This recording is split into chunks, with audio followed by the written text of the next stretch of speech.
This conference will now be recorded. Well, welcome here, everyone. Welcome to Family Matters for the 25th of May, 2020. Tonight, our special guests are Matt and Lydia Nutter, and it's really good to have you guys here with us.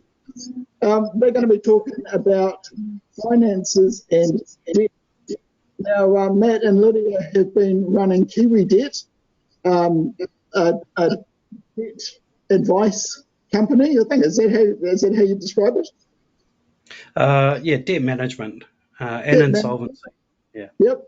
Since 2008. And so they have a wealth of experience to offer us in this regard, and especially with the recent downturn of the economy and the only loss of income that's come from the coronavirus. It's something that's going to affect us all. So we're really looking forward to the chat tonight with Matt and Lydia, and then to some questions afterwards. So, yeah, what we'll do first is just start with a word of prayer. So if you just bow your heads. Heavenly Father, we thank you for the blessings that you have poured out on us today. We thank you for this technology that we're able to meet together like this and to be able to discuss things that are really important to us. And we know that things like money are what makes the world go round, and we have to live with it, and we have to manage it, because it's one of those gifts that you have given us to be able to live in this world that you put us in. And we pray that as we discuss it tonight, you would help us to learn the right way of dealing with money and with debt, and to be able to leave the only debt outstanding being the debt of love that we have to one another.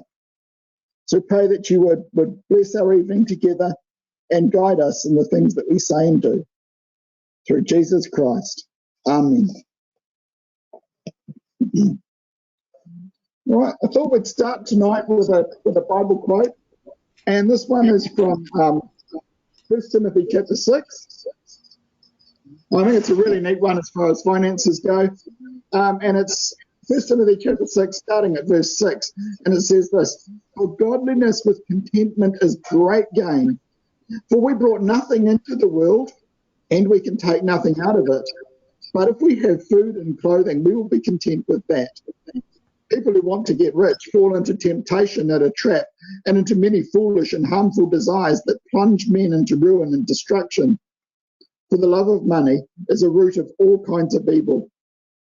Some people, eager for money, have wandered from the faith and pierced themselves with many griefs. And I think you've seen that in your time in debt management, Matt and Lydia. Yeah, the root of all evil, well, perhaps I'll touch a little bit on that a little bit later, but what perhaps, and Timothy is 100% spot on, but what I'm going to do is I'm going to pass it over to Lydia just to give you a little bit of groundwork in terms of the debt and the basics, and then I'm going to come back and have a chat about some of the in-depth sort of things that we've come across, and perhaps some pitfalls, but also some things that might be able to be handy in your life when it comes to debt. Yeah, that sounds good. Okay, so first of all, hi, and thanks for taking your time this evening to participate in our discussion around debt. So firstly, I wanted to start off with a little background on Matthew, myself, and Kiwi Debt. So Matthew and I travelled to the UK in 2002 and spent the next 5 years in London, travelling and working in various jobs, one which included a debt management company, which Matthew was employed. When the time came to make a decision to return home, one night Matt announced, "Why don't we start up a debt management company in New Zealand?" Well, at that stage, I had a beautiful little bundle growing in my tummy. Setting up a company was the furthest away from my thoughts. However, sparing you all the details, 2 days after having our amazing daughter Holly, We were on the ground, up and running with Kiwi Debt. And here today, 14 years later, helping and assisting those who were burdened with debt. So along the way, both Matthew and I have been humbled by situations and the lives of people we have the pleasure of dealing with daily. So what is debt? The definition of debt, simply, a sum of money that is owed or due, a state of owing money. What are types of debt? There is secured debt and unsecured debt. What is secured debt? Secured debt is debt backed or secured by collateral to reduce the risk associated with lending, commonly probably all known to us as a mortgage or possibly a car loan. Unsecured debt? Unsecured debt refers to loans that are not backed by collateral. So some examples of these are most credit cards, store cards, personal loans, payday loans, family loans, short-term loans. And you've probably all seen ads on TV or heard on the radio some very popular loan companies with very catchy names, and I'll name just a few.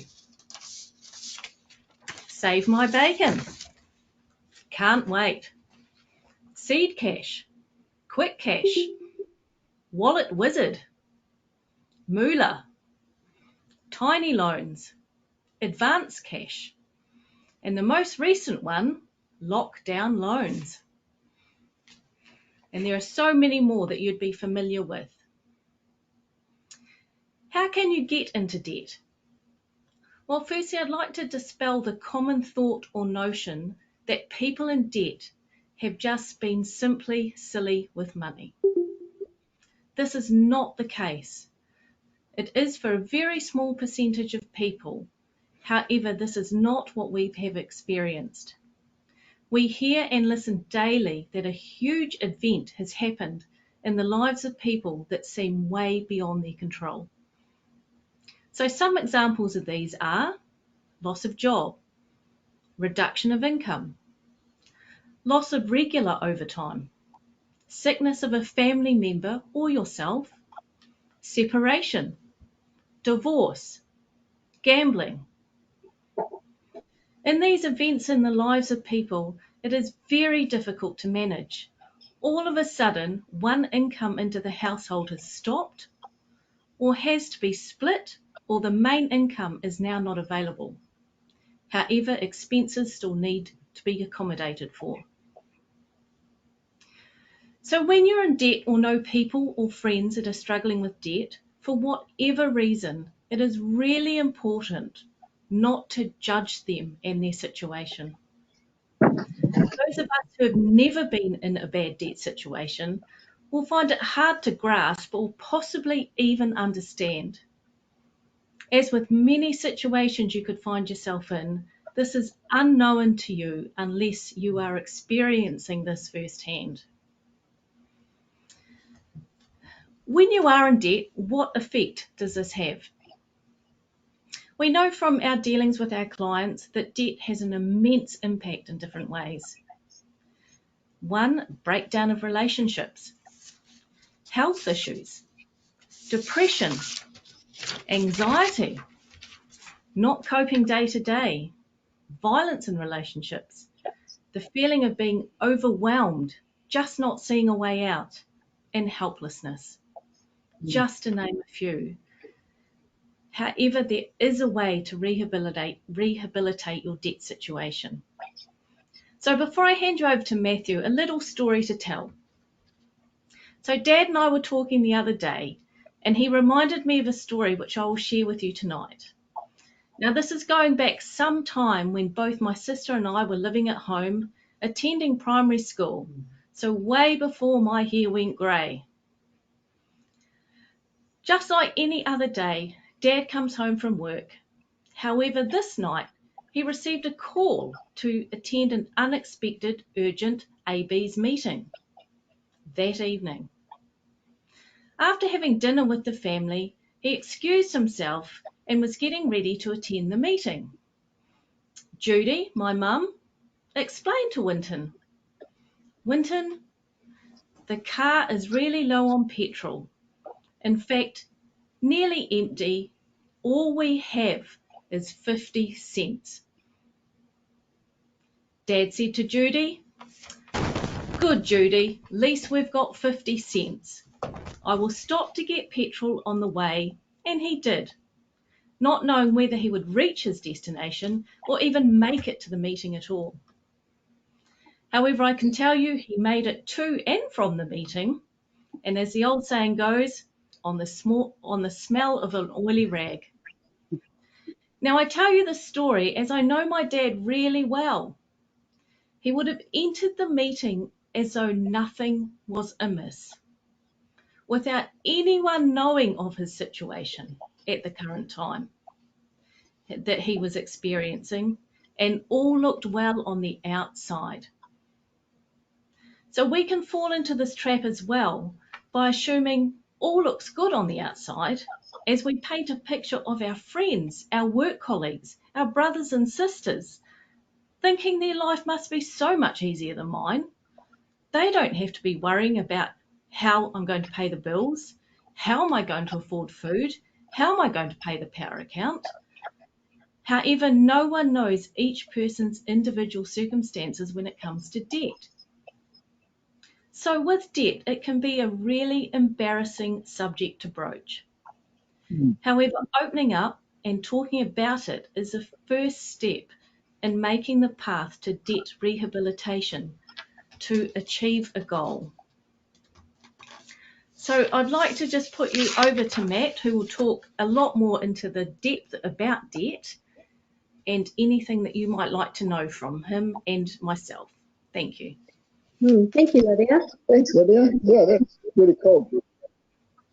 So we did touch on this a couple of weeks ago when we were talking about budgeting, and all merit to that presentation. It was absolutely fantastic. In terms of the budgeting side of things, I'm not going to delve too much into that tonight, but what I really want to do is start to talk about, before we get into debt, when we're in debt, and coming out the other side of debt. There is a life cycle, and even though banks and finance companies would rather keep you in debt forever, because that's the only way they make money, we want to start to look at some of those things which come up. So first of all, before you even start to get into debt, you've got to ask the question, do you need it? The next question you're going to ask yourself is, what am I using it for? Now, sometimes the what and the do I need it are about the same time. The next thing is it going to be secured or is it going to be unsecured? Obviously, if you're buying a house and you're getting a mortgage, then that's going to be a secured debt. The next thing you look at is, what is the cost of the debt? Now, if you're going to get a loan against an asset and it's going to be secured, is the cost worth the risk that you're going to be taking?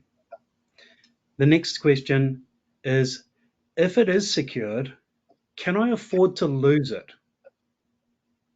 Now, that's a big question, and perhaps that's one to just think on for a little bit. So what do you mean by that, Matt? What's that? What do you mean by that? Well, again, if it's a secured asset and something happens in your life, COVID, so is that like a, for instance? Yeah, so if you've got if you're using it as collateral against a loan and you default on the loan, is it an asset that you can afford to lose? Okay. And that helps to prioritize the type of debt that you've got. Okay, so I did touch on this a couple of weeks back, but what happens if I need to repair or replace the item that's secured? Now, that's a bit of a strange one, because we've got security, or there are people with security against cars, there are people with security against houses, there are people with security against washing machines. And again, what I touched on a couple of weeks back was what happens if something breaks down, and if it's in its warranty period and it can be repaired, then that's great. But what happens if it breaks down outside the warranty period? And then, of course, you're going to have to start to look at how do you replace it when you're already paying for finance on one item. Now, when it comes to business, there's a part of supplier contracts, and anyone who's been in business will probably be nodding their head about now. So, and this is the part of the supplier contract that says you're going to give a personal guarantee against the business's account. Now, this is a bit of a trap that some people fall into because, of course, if you sell that business and the account gets passed on to the new provider, then the chances are that you'll actually still be providing security against the debt that somebody else is using. So again, you've got to be very careful about that. So if your budget's got a deficit, now this is again what we started to talk about the other week. What happens when the income and the outgoings don't meet your needs? You know, in typical budgeting, if you go to a budget, they're going to say reduce the outgoings until you've got enough to cover your debt. Now, that's easy to say. However, it's very hard to do, and especially in the wake of COVID-19, when the hit on people's income is probably going to be substantial enough to reduce it to a point where they don't have enough to meet their minimum expenses and their living costs, let alone going into paying debt and trying to keep things balanced. So I'm going to just take a break from the debt side of things for a minute in terms of what we do, and just have a look at some of the biblical references which give us a little bit of an inkling, but as I'm going to show you, it's not a great deal of help. Now, Romans 13:8, let no debt remain outstanding except the continuing debt to love one another. You pointed that one out earlier, Robert, and you know that is that's the mainstay of what we should be believing. Proverbs 22 verse 7, the rich rules over the poor, and the borrower is the slave of the lender. Now that's pretty strong words when I started to look into it, but it's as relevant today as it was in the days of Solomon. You know, and you know, at that time, you were the slave. If you could not repay your loan, you were indebted to the person in a physical way. It hasn't changed much now, although you're probably not going to get pulled into to do the ploughing. However, you are put in a position where you owe the person, and they will certainly let you know about that. Psalm 37:21. The wicked borrows and does not repay, but the righteous shows mercy and gives. Matthew chapter 5, verse 42. Give to him who asks you, and from him who wants to borrow from you, don't turn away. Luke chapter 6, 35. But love your enemies, do good and lend, hoping for nothing in return, and your reward will be great, and you'll be sons of the Most High. Matthew 6, 24. No one can serve two masters, for either he will hate one and love the other, or he will be devoted to one and despise the other. You cannot serve God and money. Romans 13:8. Owe no one anything except to love one another, for he who loves another has fulfilled the law. Proverbs again. Do not be, this is chapter 22, verse 26 and 27. Do not be one of those who shakes hands in a pledge, one of those who is a surety of your debts, if you have nothing with which to pay. Why should he take away your bed from under you? Mm. Proverbs 22:16. Whoever oppresses the poor for his own increase, and whoever gives to the rich, both come to poverty. Now I've got two more. Proverbs 22 verse 2. Proverbs 12 verse 2. Good people obtain favor from the Lord, but he condemns those who devise wicked schemes. And the last one, Proverbs 22 verse 1. A good name is to be chosen rather than great riches, loving favor rather than silver and gold. So the Bible tells us so many different messages about debt. If we started to look at them all, and there are hundreds, we'll probably be still listing them tomorrow. Yeah, over 800. So it'd seem that the main message is don't be a borrower, be a lender. And if you're a lender, don't expect anything back. Now, this in itself is a little bit contradictory, because when Jesus is outlining the parable of the talents, although it's read both in monetary terms and skills terms, it can be applied to investment from a moneylender and the expected return.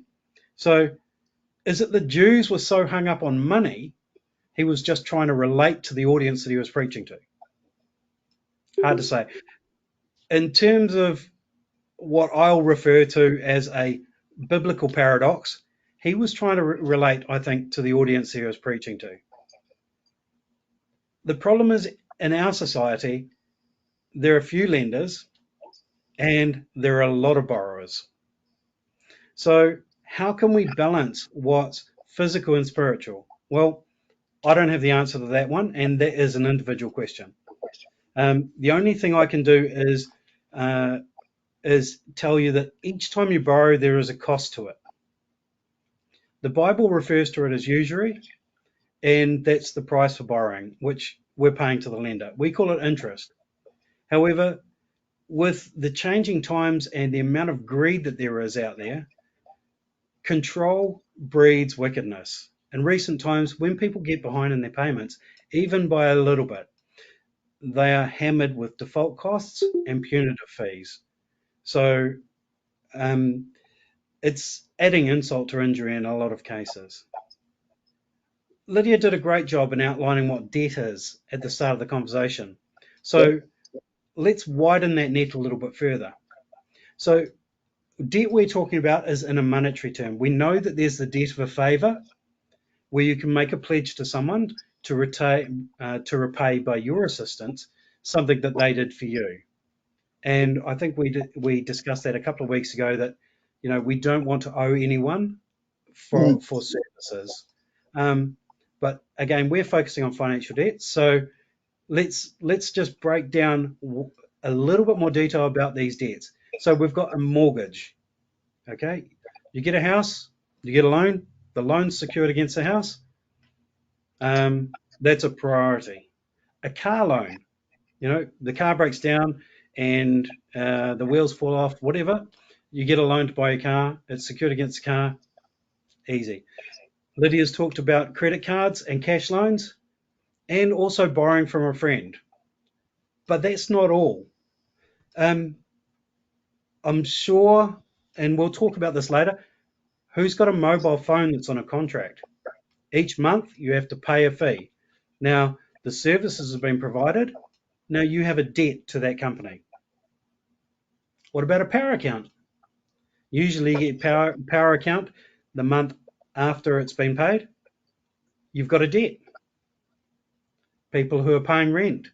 Now, most people pay rent in advance, but at the time that you've got a rent contract, you're contracted to pay for that rent. So you have an obligation to pay that. And it is a debt. So now, pretty much everybody has got a debt of some sort. Yep. And I'm going to take that to the next step. Now, who's gone into a petrol station, put the nozzle in the car, and filled the tank up with petrol? Always. You've just incurred a debt, because between the time that you put the petrol in the car and walk into the station to pay for it, there is an outstanding debt. And, once in my life I did that, and I actually must have been so busy, and I drove off and I forgot it. But I got reminded very quickly that I had a debt outstanding. And of course, we incur that pledge to pay as soon as we make that transaction. Now, I mean, has anyone ever forgotten their wallet when they turn up to a petrol station, put the petrol in the car, got to the counter and gone, No. Yeah. I don't know. Again, you've got a debt. So what happens when the wheels fall off the cart? Recently with COVID-19, things have changed for a lot of people. So in biblical times, if you weren't able to pay, you became a servant or a slave to the master or the person who lent you the money. Now, recently, a lot of people have been asking for us directions about having secured loans, and it's one of the hardest things to manage. And the first step in managing that secured loan is identifying whether or not you need that thing. Now, whether that's a car or whether that's a freezer, a fridge, a TV. What was the famous one that we had? The steam mop. The steam mop. Do you really need that steam mop? Because while you're having problems and trying to slave to try and pay those additional interest and charges, you're probably not even using the thing. And what we've done with a lot of people is to talk to them about whether they want to surrender that back to the creditor. Not a lot of people realise that once you actually give that item back to the creditor and they sell it, there's no additional interest and no additional charges on it. So it becomes a situation where you can start to make payments to your asset. So we prioritise things in a different way than a lot of people would when they're going to budget. Needs come before wants, and needs also come before luxuries. So at the top of any sort of review that we're doing with anyone, the first thing that comes into our budget or our what we call FinStat is expenses that can't be removed. Food, living costs, mortgage, the petrol to get to work, those sort of things, the necessities, perhaps school fees for kids, and necessary things that the kids have to have, school uniforms perhaps. Then expenses that possibly can be reduced or cut out entirely. Things like maybe gym memberships. Sorry, gym guys, that's one of those things. Sky TV, pay TV. Again, if it's something that is a need, a want rather than a need, perhaps there's different ways of doing it. And right at the bottom, we put the unsecured debt, because that's the way that the insolvency and trustee service look at it, because that's the stuff that you've got to live before everything else.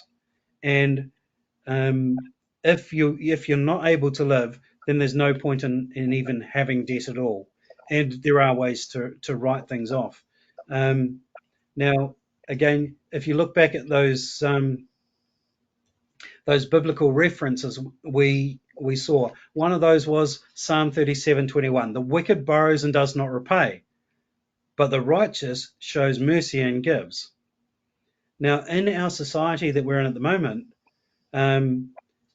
if you were to use that sentence, it has to be applied on both sides. Now, in the financial world, there's very little mercy, is there? And in a situation where people are in financial difficulty, and I used to use the term a drowning man, and the drowning man is raising his hand out of the water saying, I need help, I need help. Now, if you're at Piha Rescue will be out there like a shot.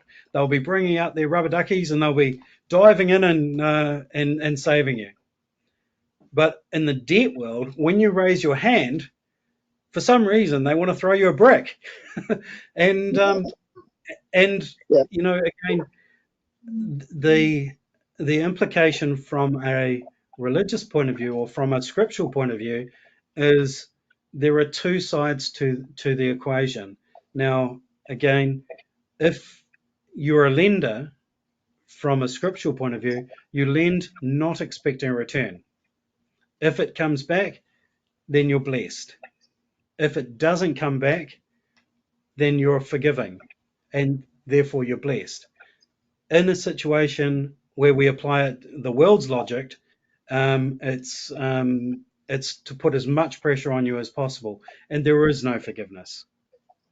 So from looking at the scriptural elements and then looking at the worldly elements, it's very hard to apply the scriptural elements in the current world, because the current world doesn't live by the scripture that we're under. If you can avoid having debt, then that's absolutely fantastic, and you are truly blessed in your life. If you can't avoid having debt, it's a matter of being picky and trying to make sure that you mitigate what that liability is, and how you can ensure that you're not going to be put into a situation which is beyond your control. Because a lender would be quite happy to push you as far as they can in terms of finance. And, again, we need to be making sure every time we look at our budget that we've left space. We need headspace to deal with the things that come up out of the blue, the blown tire in the car, the repair, the school fees that, or the school uniforms that in January come out. What's that? Dishwasher. The dishwasher, which we haven't fixed for, as Lydia reminds me, about 6 months. Yeah, but again, it's not a priority, and it's not something that I would get in debt to fix. But we will put provision there so that we can do it in its due time. The wants, when the wants outweigh the needs, and the reality is that we want something now, that's when we incur the cost. And as I said before, the Bible refers to it as usury, or the cost of money. But if we borrow, then we have to add at least 30% to the cost of everything we look at. So if it's a dishwasher, and that dishwasher is going to cost us $800, then we're going to add another 30% to that cost, and over a year perhaps, or a year and a half, then that dishwasher didn't cost us $800, it cost us $1,100. And that's a big increase. It is, and that additional couple of months, it's only going to be a couple of months. I'll never hear the end of this one. That time where we can just put a little bit aside, and then get that item when we need it. Again, it's not a need, because we can wash the dishes. There are other ways of doing it, and more social, of course. Yeah, Lydia will correct you later, but yeah. But the main thing is that because we want things right now, that's why we actually take debt out in a lot of cases. And as Alyssa and Ben pointed out the other week, I had to jog my memory there. They put aside for those things in their right time, and that's when they get to that point where they can go out and get that thing, or whatever it may be. Whether it's, I think Ben and Alyssa were talking about getting a new car, but they were just waiting until that time was right, so that they didn't need to go out and get the finance, because again, you don't know. You don't know what's around the corner, and God willing, the kingdom's around the corner. But between here and the kingdom, there's 1,000 repossession agents out there happy to come and get your car from you. So, I mean, at that point, I suppose it's probably open to everybody to ask questions, because there's so much involved with debt. realistically, I can't cover everything, but I think we've probably touched base on quite a lot of the things that we come across. Maybe I'll just leave you with one thing though, and this is a perspective thing, and it relates to it's not like Lydia's story. It's a little bit more debt related, but a lady knocked on my door, but called me on the phone, and we were talking about her situation, and she was in tears, absolutely beside herself. Her world was falling apart, and she was getting calls from debt collectors, and she was getting calls from finance companies, threatening all sorts of things, legal action and repossession and debt collection and bad credit and all these sorts of things that she was threatening. And after she'd gone through all of the things that she was talking about, I just asked her a question. I just asked her to tell me about her and what was going on with her. And she gave me this background. And this was about 6 or 7 years ago, but I remember it to this day as if it was a phone call that I'd received this morning. And she said to me, well, 6 months ago, I had cancer. I had a mastectomy, and I've been on medication ever since. I've lost my hair, and I've had all sorts of trips into the hospital and had problems complications following the treatment. And coming out of that period of time, she said to me that they gave her the all clear about 4 or 5 weeks ago. Now, I don't know what that means in the greater scheme of things, whether there's going to be things that come back, I don't know. But she said to me, she gave me the all clear. And I just said to her on the telephone, I just said to her, what is debt? And she was just, again, she didn't know how to answer. I said, what is debt when you've got your life? Mm. And for her, all of a sudden, it was like the yoke of burden was lifted off her.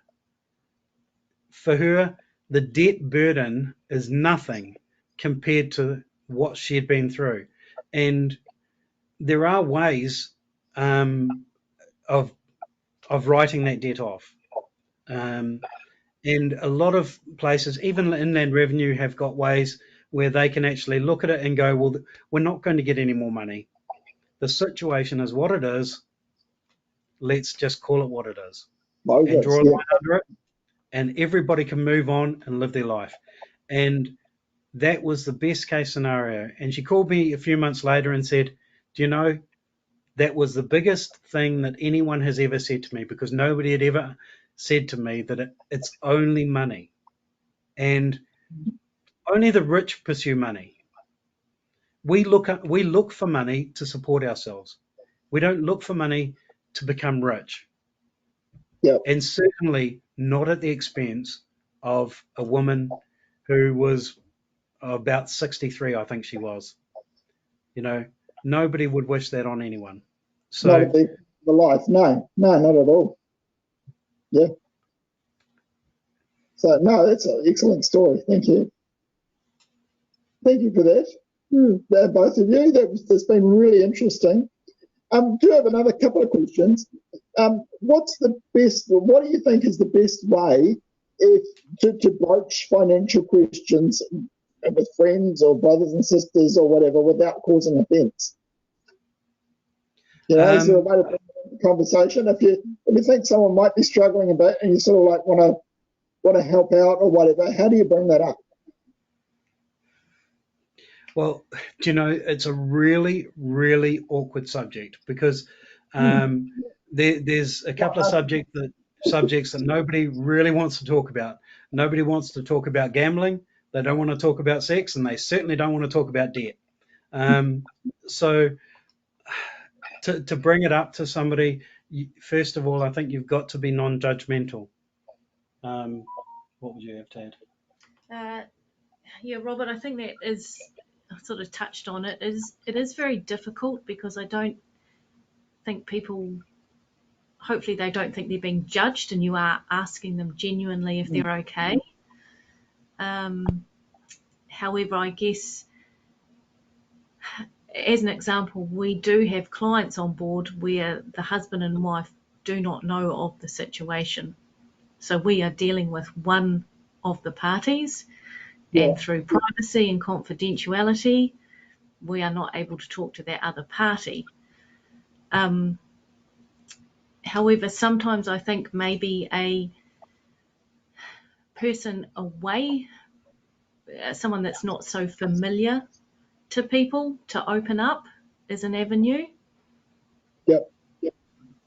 And to be honest, I guess dealing with debt for the last 14 years, there has to be some recognition from the person that help is required. Yes, definitely. Yeah. So I don't think there's any magical answer to that. I think it's up to the individual to recognise it's just not going the way they planned, and there is plenty of help out there for people. And sometimes actually just talking about it to someone that's not going to judge takes 90% of that pressure off, and then you work on how to then get the debt rehabilitated from that going forward. So where would we look for help? Where would they look for? So you've obviously got your website, and you'd be a great contact. But yeah, so any person that you're looking for help from, they've got to be able to tick a few boxes. One of those boxes, as Lydia touched on, was confidentiality. You want to be reassured that whoever you're talking to is not going to post it on social media or plaster it around the internet and gossip, or you want to be assured that whoever you're talking to is confidential. The second thing that you've got to look for is experience. Look for people who have background in the subject. If you're in a situation where you've got some gambling issues, perhaps you like to go to the pokies, you talk to somebody who's skilled in that aspect, in that area. You speak to the gambling helplines, and you look for people who can help you with whatever that problem may be. Again, I can tick my own box and say that we're experienced in debt. Now, we're not experienced in insurance. I'm not going to sell you insurance, but again, but budgeting advice is a good start. But what I'd recommend to anyone is to keep their options open in terms of what they're dealing with. Again, we're debt specialists, so we deal with debt.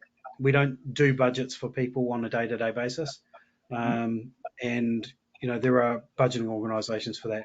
And if anyone wants to message Lydia or myself confidentially, we can point you in the right direction for people for different things. So, but one of the starting points for anyone is to, and Ben and Alyssa went through it, is to look at the budget and see where things sit. And sitting down and helping somebody with a budget is probably the first step to recognising where things are going wrong. Yep. A couple of other questions that have come through. Is there a so-called good debt and bad debt, please? Ask a bank. Well, there is. I mean, if I was to say there was any sort of good debt, I would say there is, because as I said to you before, you go and fill your car up with petrol so you can get to work, and then you go into the petrol station. That is a form of debt, whether people like to admit that it is or not. Until you've actually paid over the counter, you owe a debt. Now, again, we can differentiate that from a mortgage because there's a signed loan agreement and everything else. But again, as I say, it is still a debt. So when you're comparing good debt to bad debt, I'd potentially say that a good debt is one that at the end of the debt there is an increase for you, or you've got a benefit that doesn't outweigh the cost that you've paid for that debt. Now, Yeah. for example, in a So mortgage, has paid an investment rather than a liability, I suppose. yeah, and for example, in a housing market, you know, I've had a mortgage for as long as I can think, and when I took out the mortgage for my house, the value of that house was a lot lower than what it is now. So the asset itself is appreciating, even though I'm paying interest. So the benefit is effectively outweighing the cost. A bad type of debt would potentially be someone who you're charging, or who is charging you 900% interest. That's the two opposite ends of the scale, I think. So if I can give you an example, I had a statement come through the other day. A client had borrowed $1,500, and when I confirmed the debt, it was now at $11,500. And when I looked at the statement, every single month they were charging a default interest fee starting at $3,300 and going up. So from a person taking a debt out at $1,500, she now owes $11,500. Wow. Unsecured. That's incredible. Now, fortunately, that didn't sit well with me, so she now only owes $1,500 again. However, I had to negotiate that fact, but that is, I guess, when we're dealing with this debt situation every day, if you're not dealing with that customer could have likely have paid that amount of money back, even though she couldn't. Because most of us, and I probably speak for myself, wouldn't know any better. I try not to get into debt, but you go, well, it seems like a legit loan. So, yeah, I guess in the situation, she was desperate and she thought she was doing the right thing to sort out the immediate issues that she had. But unfortunately, I guess in the haste, and we all signed documents without reading the small print, it didn't bode well for her. But I mean, it's better now, but I would say that would be a bad debt. yeah, definitely. Yeah. So we have another question. It's, what advice would you give to arranging brothers concerning using completion funds to help with debts of ecclesial members? That's a very, very good question. The first question that I'd ask is, if it's been brought to the ABs, then it's probably quite a serious thing. The first question I'd say is, how the ABs deal with it is going to have to be in obviously a non-judgmental way, because people get into these situations. Now, sometimes it's from their own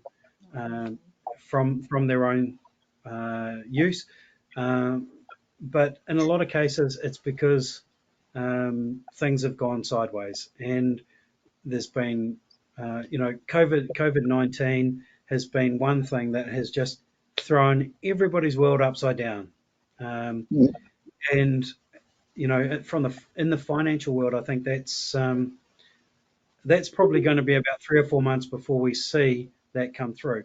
But from the AB's point of view, I think you have to take a logical approach with debt and say, right, first of all, what's the situation? Can you afford the debt? If you can't afford to pay the debt, then there's a bigger underlying problem.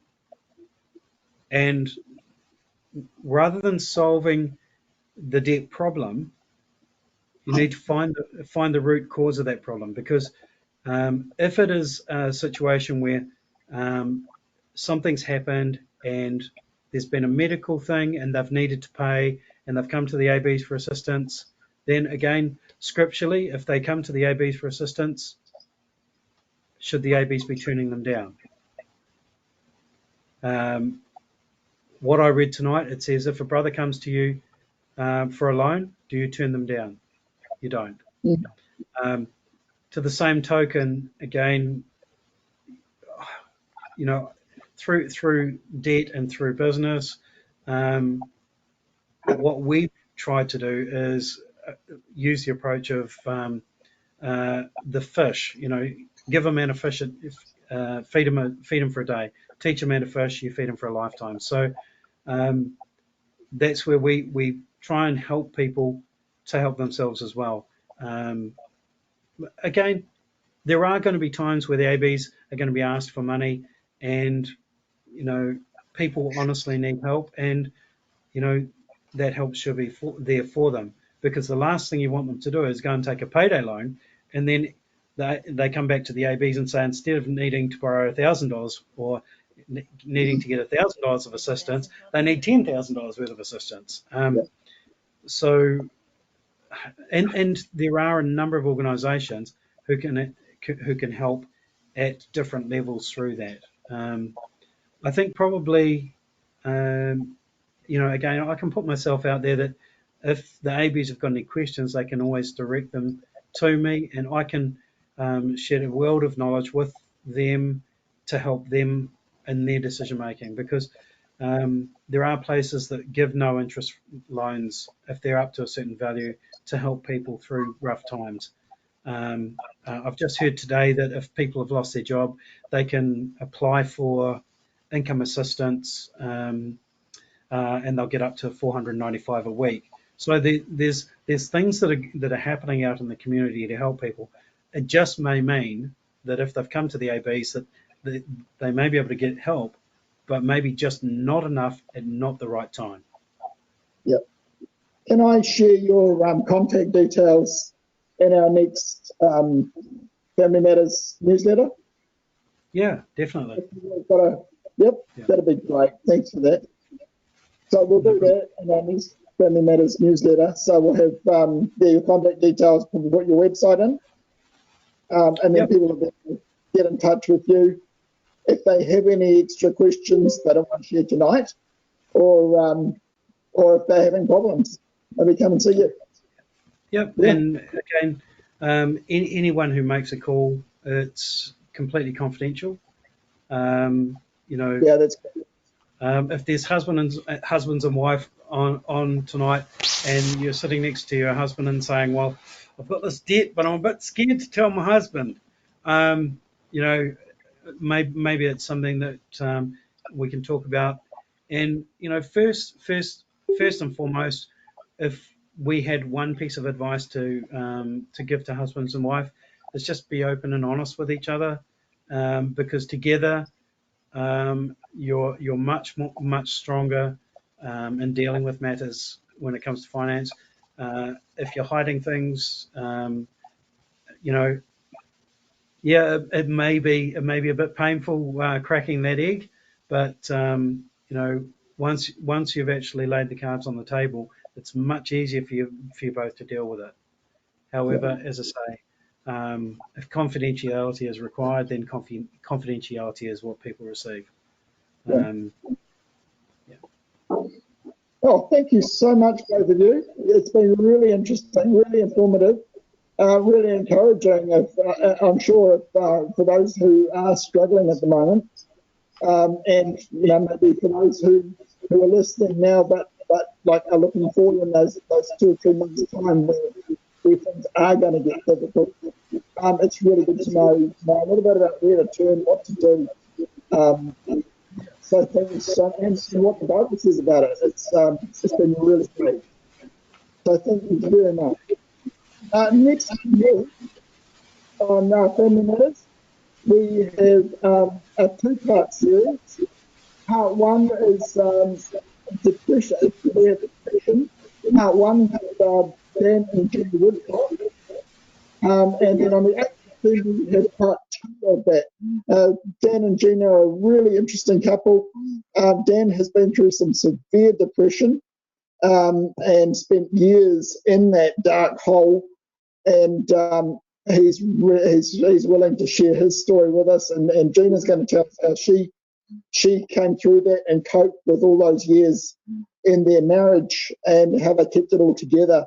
And also how we can relate and help people in that same situation. Also, we have coming up Good Foundations for the Early Years of Marriage on the 15th of June, and what you can do when you really mess up. And I think we sort of hinted at that a couple of times tonight. What you can do when you really mess up, and that's with Doug and Cindy Mogg. So keep those in mind. And if you want to get the Family Matters emails, you can get them from me. Just email me at robert@thinkythings.com. And look out for the past recordings on our website. I'll put that link up soon. Matt, would you mind closing with prayer? That would be really great if you could. And after we've done that, really appreciate it if everyone could turn their cameras on, and Matt and Lydia are still around for a few more questions and discussion and that sort of thing. So it'll be great. So thank you, Matt.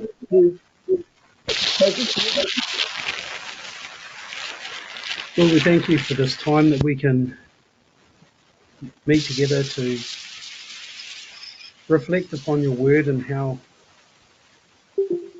you've set the plan out for us. You know what goes on in our lives more than we do. You know that it's happened in the past, and you know that there are things that are going to happen in the future which are going to affect us.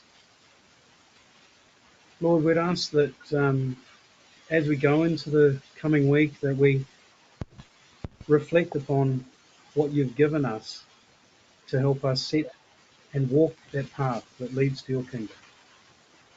And if we stray from that path, help us to find our way back so that we can keep our faith in earnest and have that kingdom as our goal. Be with us to support our brothers and sisters as they have need. Be with us to support friends and family if they're in the truth or if they're not. And be with those who are sick and infirm, ill, and need your support. Guide them and help them in their walk. Be with us, bless us, guide us, and keep us. Through Jesus we pray. Amen. Thank you. Please feel free to